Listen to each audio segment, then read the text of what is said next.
I played them. I went back and I played them all. Assassin's Creed 2, Brotherhood, Revelations, AC2, ACB, and motherfucking ACR. I finally had some faith restored. I had some good times in an Assassin's Creed game. I felt good. Then, news of AC Infinity dropped, and I started playing Revelations, and the reality of modern Assassin's Creed set in. So, here I am, ready to spill my guts over the Ezio collection, a trilogy of games from over 10 years ago. 10 years since Revelations? Holy fuck, I'm old. Damn it. Well, moving on, if you've seen any of my prior videos on Assassin's Creed, you know the state of this franchise has made me an emotional mess. Truly, my life has begun to fall apart. My wife left me, and my kids frequently beat the crap out of me no matter how much I cry.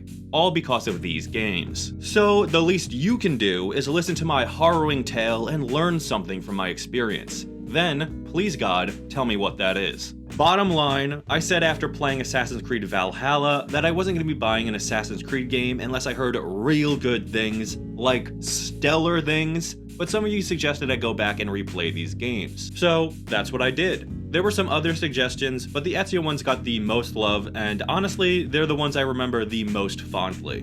With the Ezio collection, I really did have a good time at first, though I'd say I was only satisfied with 1.75 out of these 3 games. I'll break that down in a minute, but I want it to be clear that going in, I did enjoy myself, and thank you for suggesting I go back and do this. It was worth it, and I love this series like a crack addict, so I can't resist going back to it for long anyway. So, as a favor to you, I'm gonna tell you where I stand with these games now and save you waiting for the rating if that's all you're here for. Without specifics, I enjoyed all of AC2 as a game, then I enjoyed 50% of ACB as a game, and finally I enjoyed ACR as 25% of a game. There you go. So for this video, I'm gonna talk about the games in order of release and offer up my pros and cons for each of them. Then, I want to briefly discuss what I believe to ultimately be the beginning of the end with Assassin's Creed Revelations. To start though, I'll begin with explaining why Assassin's Creed 2 is officially my favorite of the franchise and why I prefer it over Brotherhood, which I believe is the game most people prefer. I thought I did too until I went back and played them. I'm still thunderstruck by the whole situation. So, let's kick this long discussion off with a horn sound. And we're back. Assassin's Creed 2 fucking rips, dude. God damn. You know, I really thought I wasn't gonna like it the most. I even had to play through this game twice because my save file disappeared on me like halfway through Venice. Apparently, this is a known bug and there's just nothing you can do to recover your save file. So, instead of enjoying the nostalgia of playing on my old disc, I experienced buying a new version of this game alongside 2 others and replaying almost the whole thing immediately. I was kind of pissed towards the end of AC2, but for external factors. So, going into Brotherhood, I was expecting to have a much better experience. However, after getting about halfway through Brotherhood, I felt like I was missing something. Something that AC2 did really well, filling in the gaps. There feels like there's so much more game with AC2 than there is with any of the others, and I don't mean in an overstuffed way like Valhalla. AC2's maps are tight and leave no room for padding, while its story is constantly showing you something new or exciting. The game holds your attention and gets you invested with unique settings and characters, and the thriller-style plot feels like it has a momentum to it. The mysteries unravel until eventually at the very end, some broken linchpin in space-time is talking to you about the end of the world. Like, fuck dude, this game just hits. I'm convinced this game is the only reason there's a franchise. It's just so good, we were like, more please, and Ubisoft spoon-fed us happy little babies and wiped our tender asses. It felt nice, we can't deny that, but was it worth our dignity? Sorry, getting off topic, let me get into some specifics. So those are already some big pros for AC2. But I'm gonna start the specifics talk with some bad stuff first, so I don't keep sucking this game off, because it ain't perfect. The combat is brutal. Half the time you stand there for 5 minutes and no one will actually attack you, they'll just be circling you, waiting for you to make the first move. It's some of the worst enemy AI I've ever encountered. It just got so boring to fight someone after a while because it was always hit them 3 times with your sword, and then counter the other guys until you have to bash someone 3 times again.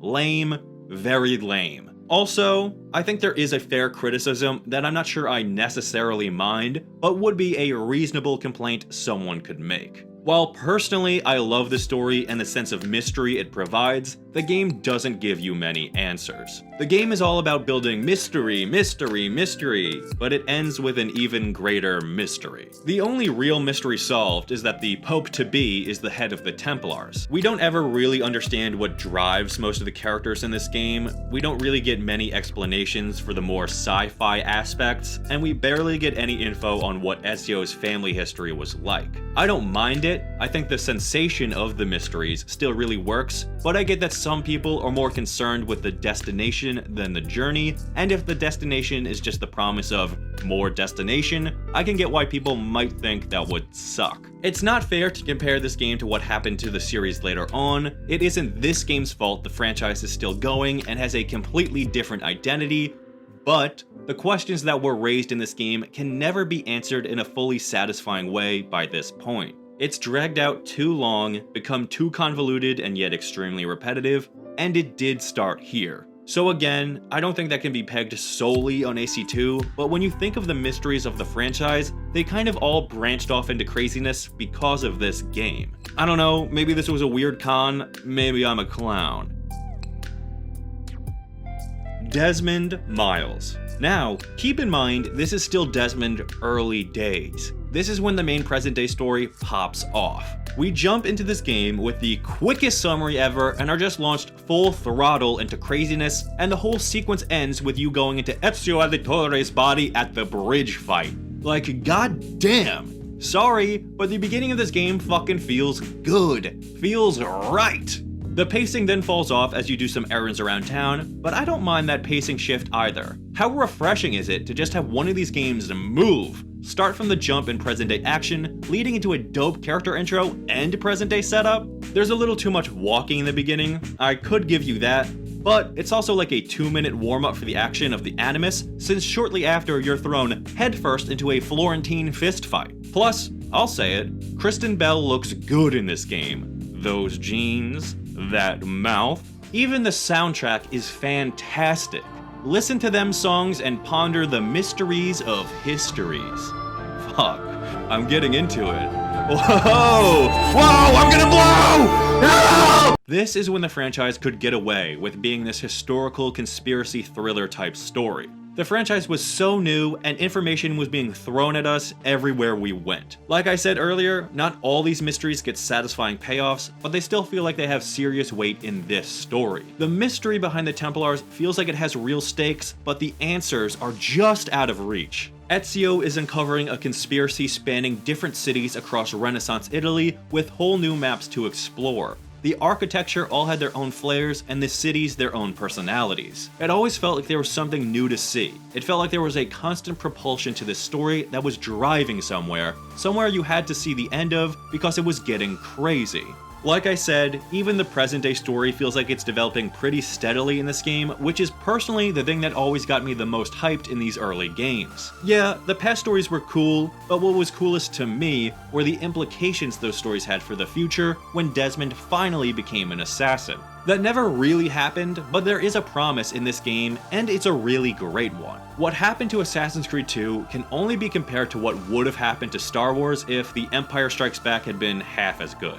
The promise to expand and make it even better was there, but they just did okay.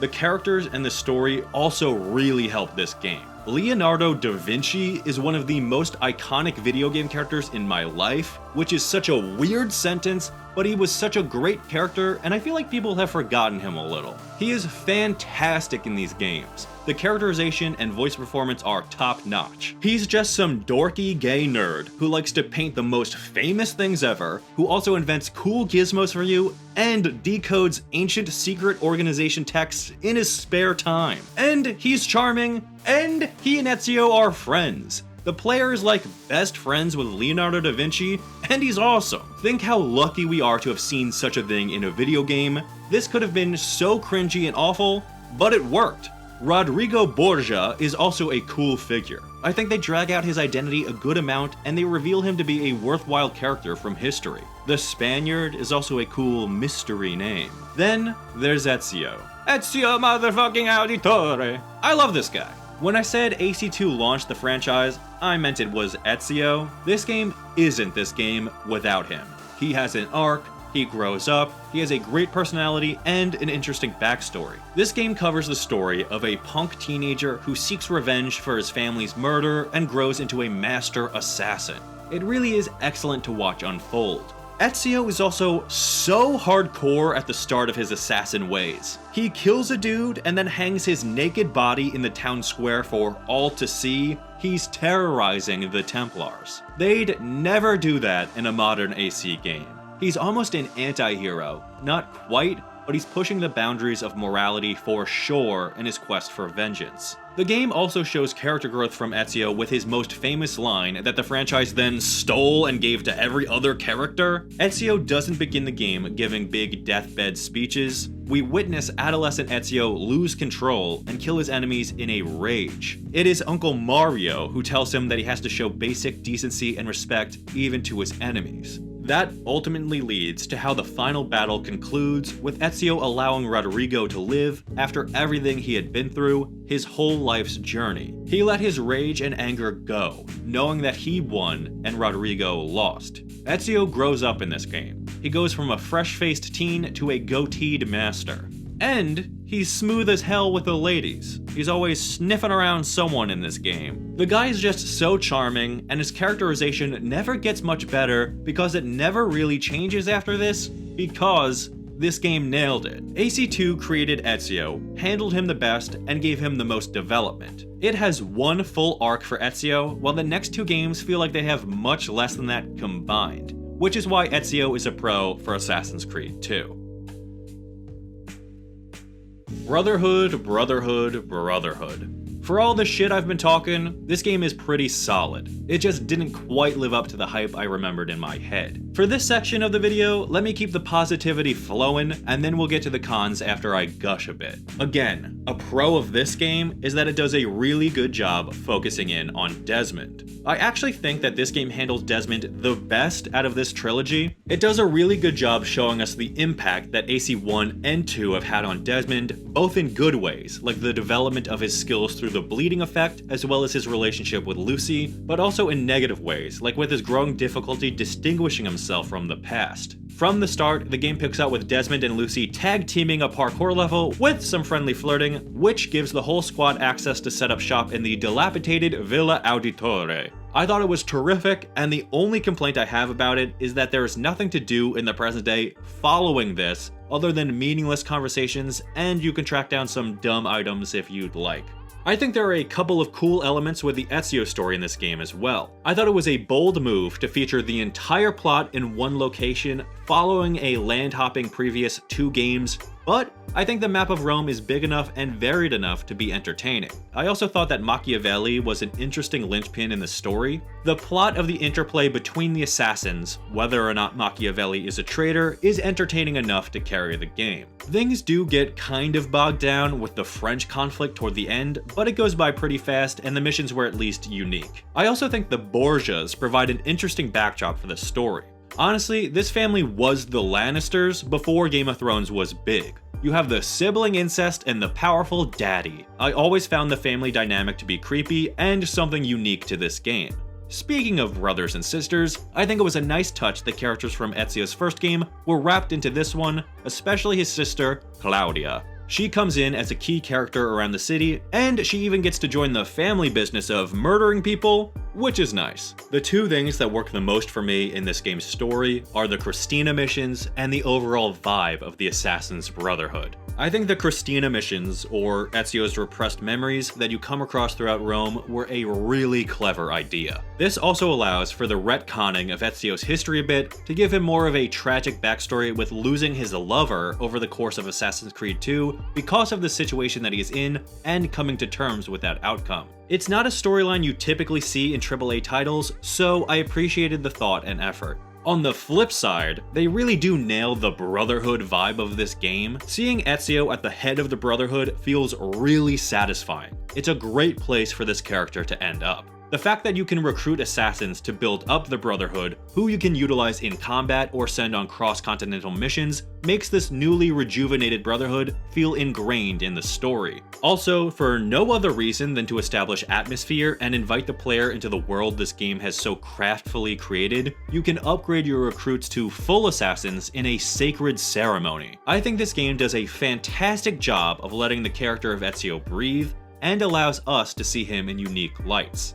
The last pros I'll talk about are things that I'll likely also touch on in the cons: the combat and the Apple of Eden. So the combat in Brotherhood is a lot easier, which, whether you like it more or less, canonically it does make sense. By this point in his life, you'd hope Ezio could handle a couple of guards much more easily than he could 20 years ago. Personally, I do like being able to get past annoying guards more quickly if I don't feel like fighting, so being easier can be a benefit at times. I think the crossbow was also an excellent addition to the gameplay. It was the weapon the game needed. Now, the Apple of Eden. You finally get to use the apple for an extended period of time in this game, which I think is fantastic fan service that does allow the player to do something they've always thought would be cool. When you use the apple, you do feel much more powerful than a normal man. However, I think the actual use of the apple gameplay-wise was kinda weak, which means I've run out of good stuff to say and it's time to move on to the bad.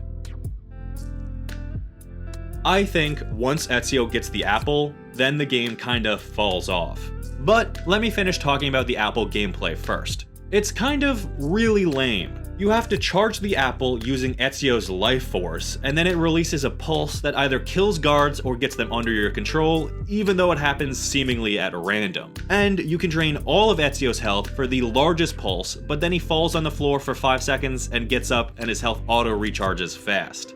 Does any of this sound exciting? The problem with the apple is it dramatically slows down the player's involvement with the combat and instead makes the player just run around holding an apple out, trying not to get hit between charging up life force that easily regenerates. I can't imagine the way the apple plays in this game is the way that any fans ever imagined how it would play, and for good reason. It's ultimately not that fun. So back to the issue I have beginning with the apple. Once Ezio gets the Apple of Eden, the game is over. I don't mean it's necessarily the point where the game should have ended or where the story stopped, but right when Ezio gets the apple, the game stops trying. Suddenly, you're just rushing throughout the years and fucking with Cesare with the apple and your squad of assassins. The rest of the game flies by and there's no real stakes anymore since Ezio has the apple and Cesare literally can't do shit. I honestly don't understand how he kept getting away. It almost felt like a 1960s comic book with the supervillain getting away each time the superhero thwarts their dastardly plan.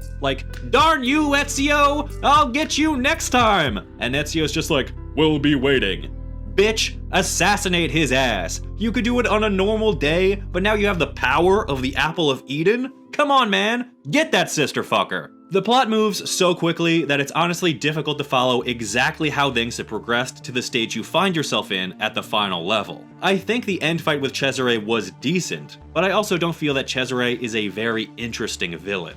So, I said that the Borgias served as interesting characters, and they do, but more so as background characters with a weird, creepy dynamic than lead characters since they are extremely one-note. Cesare is always full of himself and after greater power. You fight against this guy for years, and that's the only emotion you ever see from him. He seems like the type of guy who would do the exact things he does, so I guess it's good they got his personality down, but when his whole shtick is so predictable, it's very hard for me to get excited to see him on screen again. I never quite understood why Rodrigo got so sidelined in this game. I guess they wanted to give you a more physical threat in Cesare, but it's not like you fight him until the very end anyway. Rodrigo could have been in more cutscenes, or at least seemed to be up to something in the background, but no, he really has nothing to do in this game at all, and I don't think he and Ezio even have an interaction. It's really strange, because I thought he was much more interesting and intelligent, much more of an adversary for Ezio than this big, spoiled baby. Cesare's simple-mindedness and the fact that we know who the main bad guy is from the get-go makes sure there's no real thriller-type energy around this game like there was in the prior, which made the plot so intriguing. Instead of building a thriller-type story that involves the villains, this game tries to mix things up and replicate that sensation with the Machiavelli traitor plotline, but it was so not central to the main story that it didn't have quite the same impact as a young Ezio unraveling this insane world around him. I think things are a little too predictable in this game, and bringing back so many of the main characters while not really introducing any new ones didn't help that aspect. Like, you meet so many characters in so many places in AC2, but in ACB, you meet no new characters all in one place. It feels much more of an insular world than the scale of the journey of AC2. Oh, it's the thief guy from Florence. Oh, it's the mercenary guy from Venice. Whoa, it's Ezio's sister who now organizes the Independent Women's Guild. I know who all these guys are and how they're going to act. Even the side missions just tease or involve Leonardo. They try to bring in Copernicus, but like barely, and it was repetitive and boring. I'm not sure why this game couldn't nail some sense of curiosity or wonder, but the whole time everything is very upfront, and so the plot doesn't feel like it moves as well. Speaking of the game not moving well, the combat can be infuriatingly easy. Like, the franchise was still working through the kinks for sure, and the insta-kills were a unique idea, but it really made it easy to just bum rush an area and fight your way through instead of being sneaky. I love the stealth in these games. I think it was fun at the time, and looking back on it, it has a certain nostalgic shine to me, but when it's so easy to not do the stealth, then I'm gonna be tempted when I'm frustrated instead of being forced to really solve the situation. Also, the Borgia towers are way too fucking easy. What's up with those? Just kill one dude and sink a tower? I should have to kill 50 people minimum to take a tower. One dude? Why? I can kill so many people easily. You think I'm not just gonna bum rush this idiot and dash up the tower and leave? Give me a challenge! I am the king of Rome! Then, the final big con for me is the Desmond cliffhanger. It was cool. It definitely was cool. But this is when the real cracks begin to show. This critique is mostly with knowledge of the future, so this can't be a real definitive con because I don't think it would be as well developed without my current experience, but I think even at the time, you could make some version of this argument. The gibberish that Juno says throughout this final parkour level is all so vague, it could literally mean anything. And the later games make it very clear they weren't thinking many steps ahead in terms of the first civilization, or if they were, it's just become bastardized beyond recognition. Really listen to what she's saying and tell me you can understand even a quarter of it after playing 12 more years worth of games. I can't. Then, at the very end, the Lucy death is a fucking showstopper. Like, it's a really scary cliffhanger, but it pretty much means nothing for the future. The action that has the most impact on the future of the story isn't Lucy's death, but just that Desmond goes Betty bye. And even that just establishes the present day setting for the next game and is then irrelevant. So, I don't know. I think every single aspect of this game, right after Ezio gets the Apple of Eden, fails to deliver in any satisfying way. It was like the game decided to rush through the final stretch with vague promises of more. Overall, Assassin's Creed Brotherhood was a fun game. The new mechanics were mostly well integrated, and the map was great. I think from a gameplay perspective, this is the better game, but story-wise, AC2 has it beat. However, I think Brotherhood is still significantly better than the game that followed it, the conclusion to Ezio's story, Assassin's Creed Revelations. Alright, so yeah. I mean, this game just doesn't work for me at all. It's such a lackluster conclusion to this trilogy that hobbles to the finish line and does just enough to vaguely wrap up Ezio's story, but really, this game very much feels like filler in between ACB and AC3. However, before I jump all over this game, I do want to give it the praise it deserves because it isn't all bad. There are some things to like.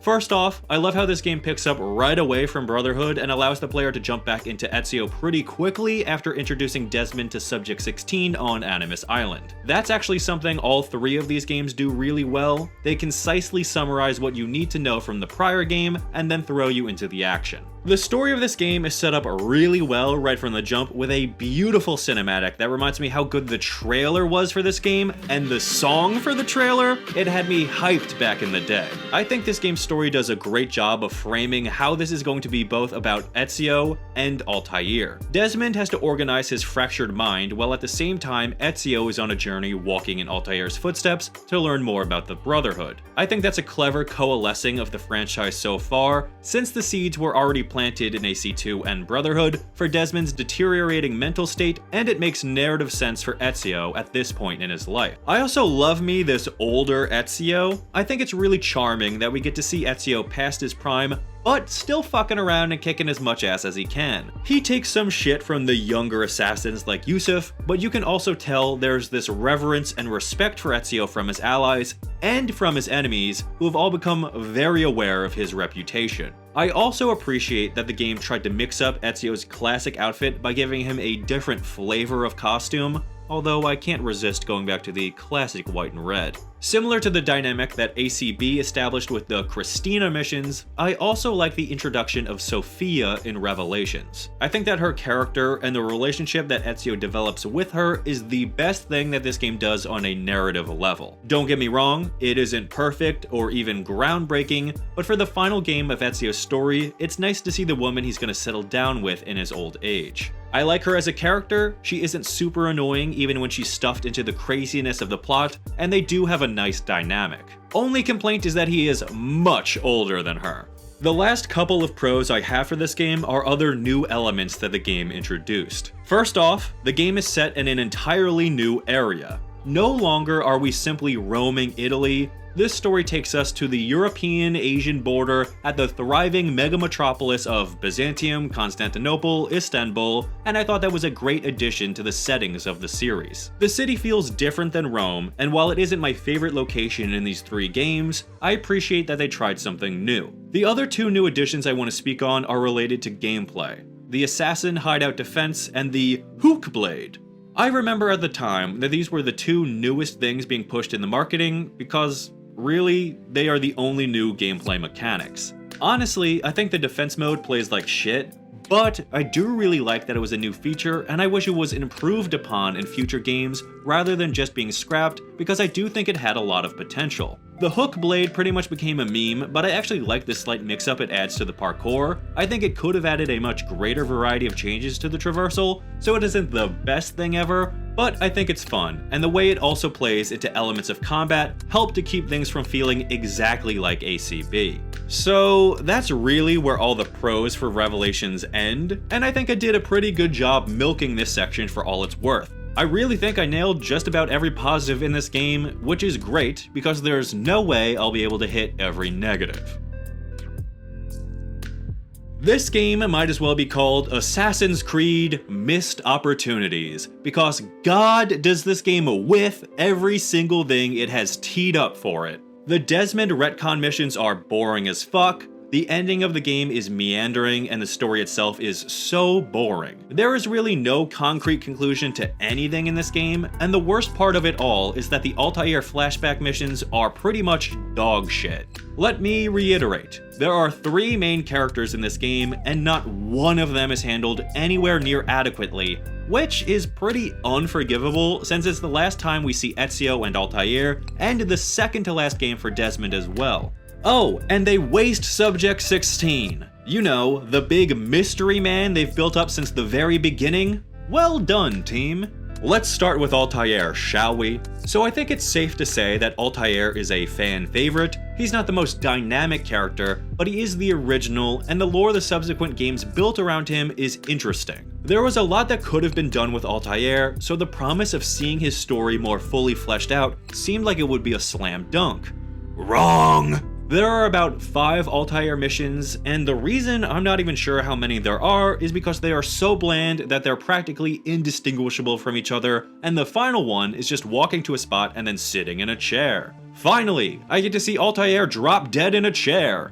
So, before even complaining about what semblance of a story is told in these missions, the layout is terrible. Each mission takes place in the same goddamn map. Masyaf, and it's also the same map that you started the game in as Ezio. I hate to break it to you, but the map isn't that interesting, and it was always the least entertaining section to traverse in AC1 because it's just a zigzagging path up a mountain. These missions are all essentially either walking up or down the mountain path, but as you grow older, you can hobble up and down the mountain. Isn't that what you've always wanted? Fuck this, dude. There was limitless potential to tell Altair stories, and this game just made them the same missions over and over.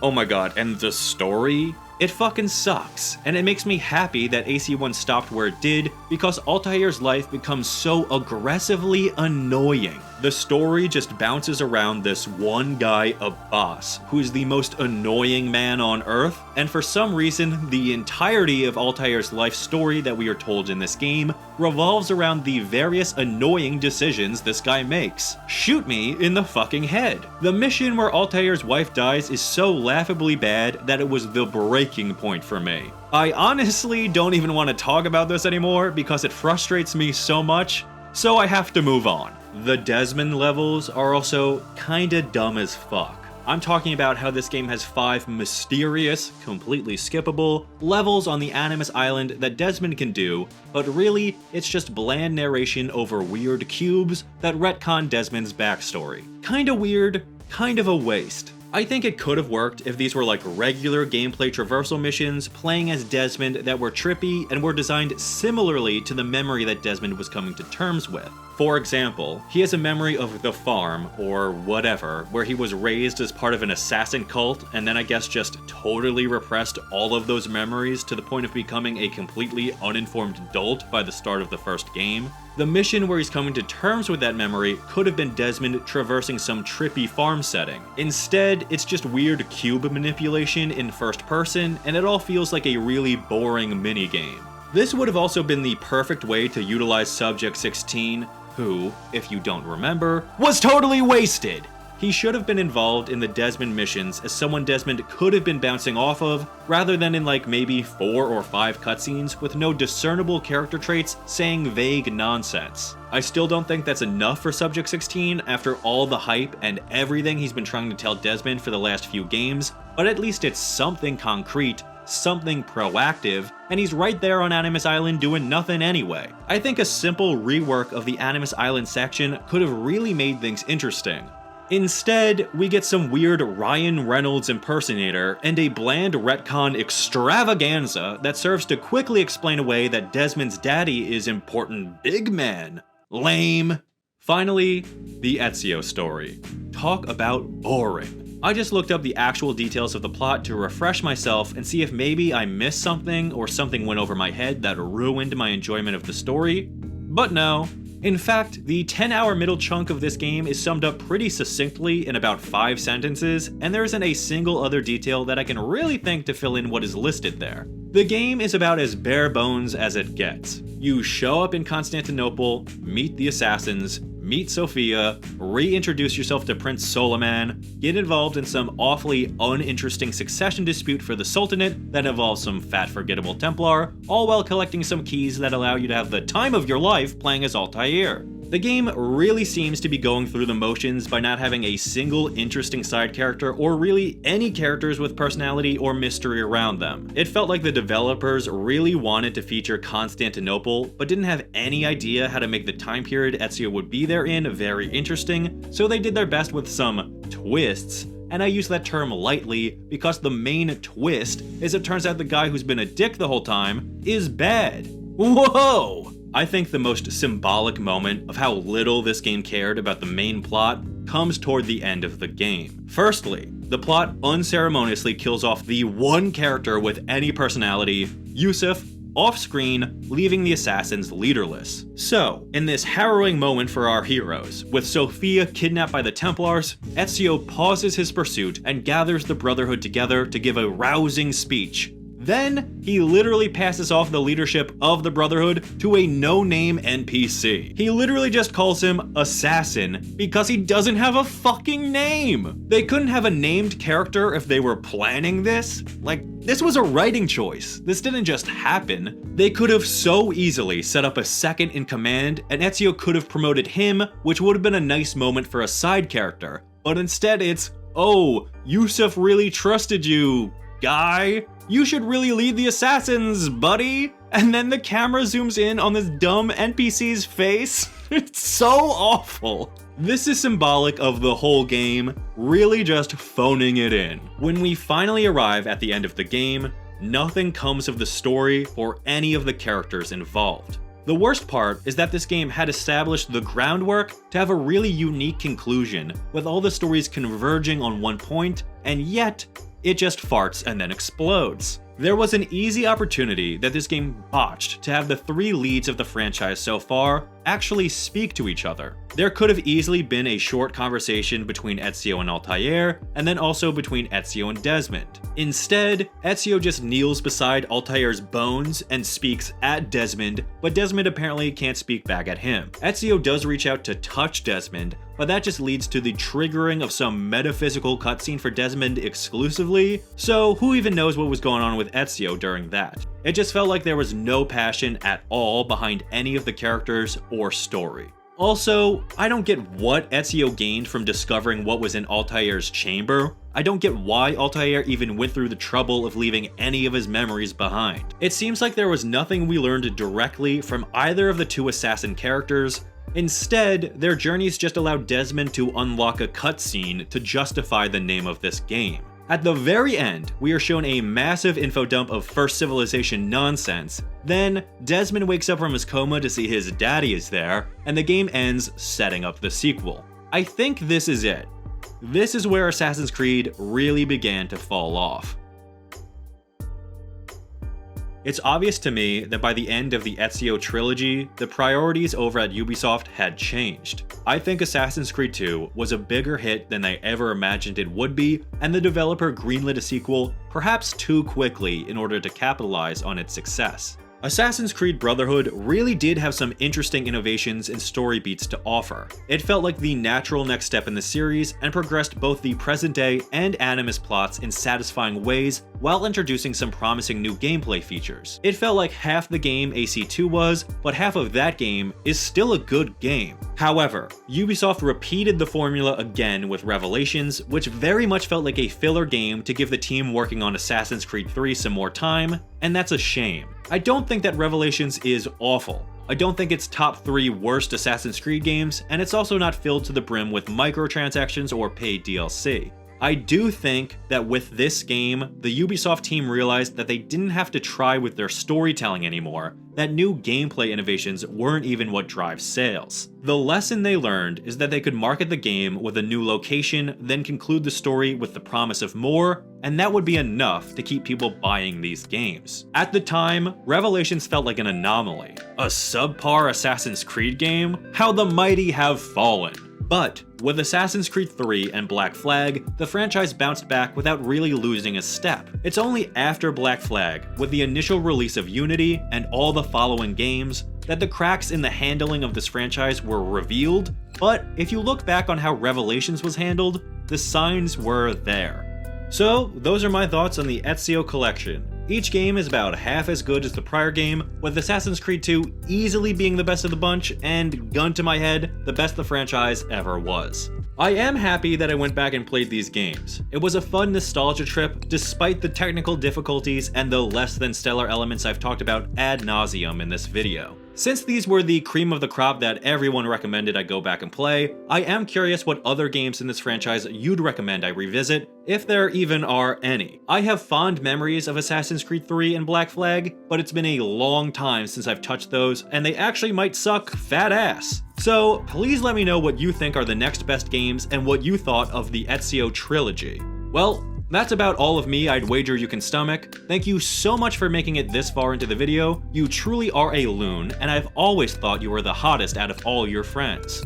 If you liked this video, leaving a like would really help me with the algorithm gods, and checking out some of these other videos on your screen would make you a god. Thank you again for your time. I hope to see you in the future.